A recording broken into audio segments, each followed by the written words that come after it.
악이 판치는 불의한 세상을 바라보는 시선은 저마다 다를 것입니다.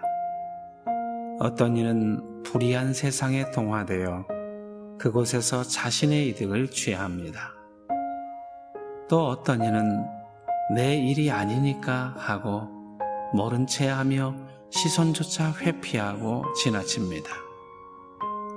그런데 또 다른 어떤 이는 그것을 바로잡기 위해 힘쓰고 애쓰며 노력합니다.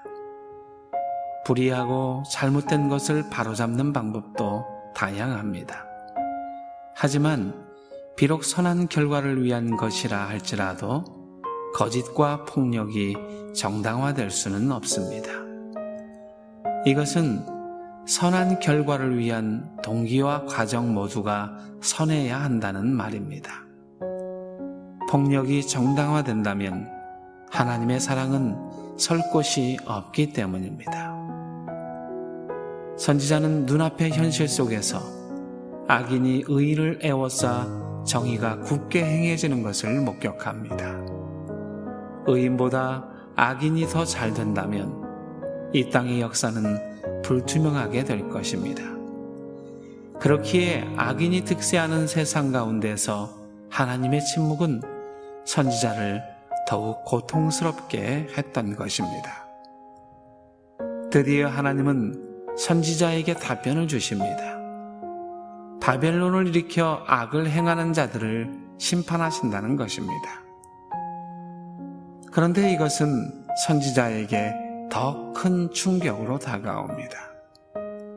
불순종하는 유다보다 훨씬 더 나쁜 악인들을 시켜서 유다를 벌하신다는 하나님의 답변 때문입니다. 비록 불순종하기는 했어도 유다는 하나님의 백성인데 하나님을 알지 못하는 율법 없이 사는 무리인 바벨론이 유다를 삼키고 멸망시킨다는 것은 결코 이해되지 않는 말씀이었습니다. 과연 이것을 정의라고 할 수 있을 것인가? 선지자는 의문을 품지 않을 수 없었습니다. 그런데 하나님은 그 어떤 혼란스러운 세상 속에서도 의인은 믿음으로 살아야 한다라고 말씀하십니다. 본문에서 말하는 믿음이란 진실함을 의미합니다. 의인이 거짓과 속임수의 불의한 세상 속에서 진실하게 살 수 있는 것은 그가 하나님을 향한 믿음을 놓지 않고 산다는 의미이기도 합니다. 오직 하나님과 하나님의 말씀에 대한 믿음과 확신이 있는 사람만이 진실한 삶을 살 것이기 때문입니다.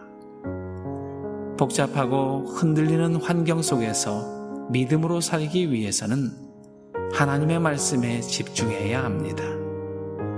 오직 하나님의 말씀만이 진리이며 올바른 삶의 기준이기 때문입니다.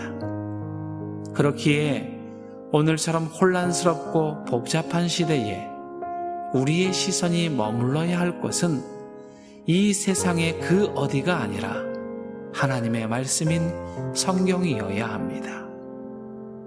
이 세상과 악인에 대한 심판은 우리가 행하는 것이 아닙니다. 그것은 우리의 몫이 아니라 하나님의 때에 하나님께서 하실 것입니다.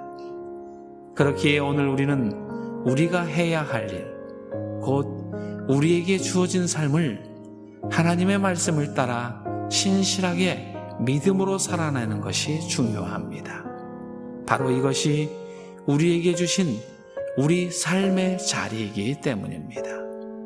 그러므로 오늘 우리는 하나님께서 우리에게 주신 길을 걸어가는 우리의 발자국이 믿음으로 기록되기를 소망하며 오늘도 믿음으로 살아야 합니다.